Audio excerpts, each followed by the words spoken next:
Hello friends. तो आज की वीडियो की शुरुआत करते हैं बिटकॉइन की न्यूज़ के साथ।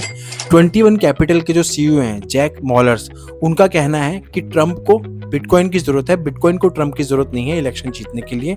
और मेरे हिसाब से भी बिटकॉइन को किसी की ज़रूरत नहीं है। इनफैक्ट अगर एक सर्टेन लेवल तक जाने के बाद बिटकॉइन एक ग्लोबल करेंसी अडेप्ट हो जाती है ऑल ओवर द वर्ल्ड, और वो कहीं ना कहीं क्वांटम कंप्यूटर के अटैक से और हैक से, इनसे एक सर्टेन पीरियड ऑफ टाइम के बाद अगर वो बच जाता है और एक पूरा अडेप्टेशन ओवरऑल जो है वो बिटकॉइन अगर दुनिया करने लग जाएगी एक टाइम के बाद, तो कहीं ना कहीं मेरी ये थ्योरी मानती है, मैं इस थ्योरी पे बिलीव करता हूँ कि कहीं ना कहीं इसको 8th wonder of the world का खिताब मिल जाएगा। आपको क्या लगता है? कमेंट करके जरूर बताइए। पॉली मार्केट के अकॉर्डिंग 64% चांस ऐसे हैं कि बिटकॉइन पहले $80,000 तक ड्रॉप होगा, उसके बाद वो $1,50,000 का जो आंकड़ा है उस बेंचमार्क को टच करेगा, ऐसा पॉली मार्केट का कहना है।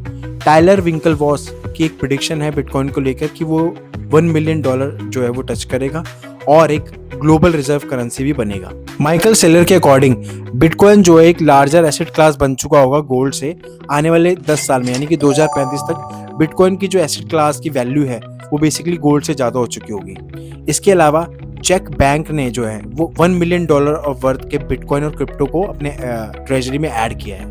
जैक डॉर्सी जो कि एक्स के फाउंडर रह चुके हैं, उनकी कैश ऐप ने अभी फिलहाल ही बिटकॉइन के इंस्टेंट पेमेंट के लिए एक सर्विस लॉन्च की है अपने 58 मिलियन यूजर्स के लिए। माइकल सेलर का मानना यह है कि उनकी जो कंपनी है स्ट्रैटेजी, उनका एक गोल है कि वो $380 बिलियन से भी ज़्यादा के बिटकॉइन को परचेज करें।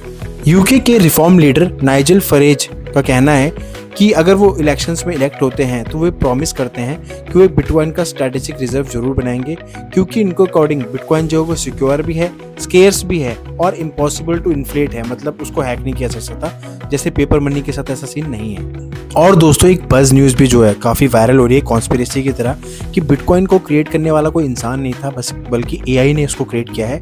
फ्यूचर से कोई एआई पास्ट में आता है और बिटकॉइन को क्रिएट करता है, एक ऐसा नेटवर्क, एक डिसेंट्रलाइज नेटवर्क जो कि एआई से ही कनेक्टेड होगा इन फ्यूचर, और जिसकी वजह से ह्यूमंस जो हैं वो एआई को कभी भी उसका जो स्विच होता है बेसिकली वो कभी बंद नहीं कर पाए।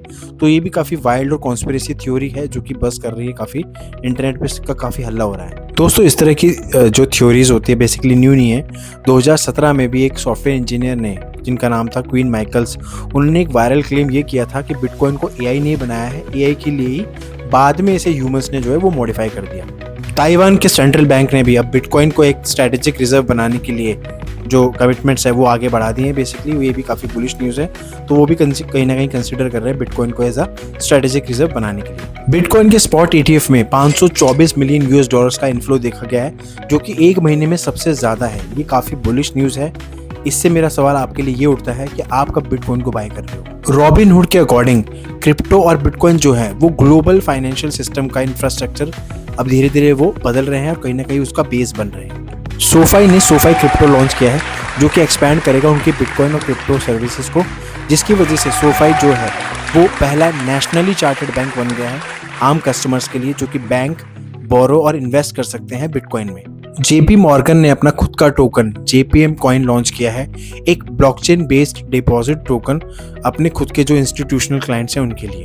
UAE ने अपनी पहली डिजिटल दिरहम की जो फाइनेंशियल ट्रांजैक्शन है वो कंप्लीट कर ली है CBDC पायलट के तहत। बेसिकली उनका जो CBDC टोकन है दिरहम, सेंट्रल बैंक डिजिटल करेंसी, उसकी जो उन्होंने फर्स्ट ट्रांजैक्शन है वो कंप्लीट कर ली है सक्सेसफुली। क्रिप्टो सिजार डेविड सैक्स का ये मानना है कि US जो है वो अब दुनिया का क्रिप्टो कैपिटल बनने की कगार पर ही खड़ा है बस। वीज़ा जो है एक पायलट रन टेस्ट कर रहा है बेसिकली, जो भी बिजनेसेस हैं वो डॉलर बैक स्टेबल कॉइन जैसे कि USDC को अपने क्लाइंट या यूज़र तक डायरेक्टली उनके वॉलेट तक भेज पाएंगे। इस इनोवेशन से फ़ायदा ये होगा कि एक तो जो यूज़र्स हैं या जो उनके वर्कर्स हैं, क्लाइंट्स हैं या जो भी कंटेंट क्रिएटर्स हैं, उनको इंस्टेंट एक्सेस मिलेगा और वो भी फ्लेक्सिबल टर्म्स में मिल जाएगा। सुई भी अपना खुद का स्टेबल कॉइन USD सुई लॉन्च करने वाला है, जो कि 200 बिलियन की जो स्टेबल कॉइन की बेसिकली वॉल्यूम जनरेट होती है मंथली, उनको टारगेट करेगा। दोस्तों अगली न्यूज़ आ रही है वो इंडिया से आ रही है। MJP रोहिलखंड यूनिवर्सिटी जो कि बरेली में है, उन्होंने अपने 7 मिलियन से भी ज़्यादा एजुकेशन रिकॉर्ड्स जो हैं वो पॉलीगॉन ब्लॉकचेन पे अपलोड कर दिए हैं सक्सेसफुली। इससे ही काफ़ी बुलिश न्यूज़ निकल के आती है पॉलीगॉन के लिए भी कि उसका रियल वर्ल्ड यूज़ केस कितना ज़्यादा है। एक ब्लॉकचेन डिसेंट्रलाइज होती है, इसलिए जो डॉक्यूमेंट्स अपलोड किए गए हैं उनसे कोई छेड़छाड़ नहीं कर सकता और वो कहीं ना कहीं लाइफ टाइम के लिए अपलोडेड हो जाते हैं। दूसरा ये इथेरियम 2 की जो लेयर 2 सॉल्यूशन है उसमें भी काफ़ी लीडर बना हुआ है polygon blockchain. Standard chartered bank का एक काफ़ी बड़ा एक बोल्ड क्लेम है, एक प्रिडिक्शन है, कहीं ना कहीं फोरकास्ट है, जो कि RW यानी कि real world asset tokenization market के अकॉर्डिंग को लेकर है बेसिकली, कि जो अभी 35 बिलियन US डॉलर की है वो 2029 यानी कि अगले 4 साल में $2 ट्रिलियन से भी ज़्यादा की वर्थ की हो जाएगी। टोकनाइजेशन जो है अब वो एक थ्योरी नहीं, एक इंफ्रास्ट्रक्चर, एक रियलिटी है। और ट्रेडफाई और डीफाई का जो गैप है, जो एक ब्रिज है, उसमें कहीं ना कहीं बैंक्स का काफ़ी बड़ा रोल होगा, स्टार्टअप्स का नहीं।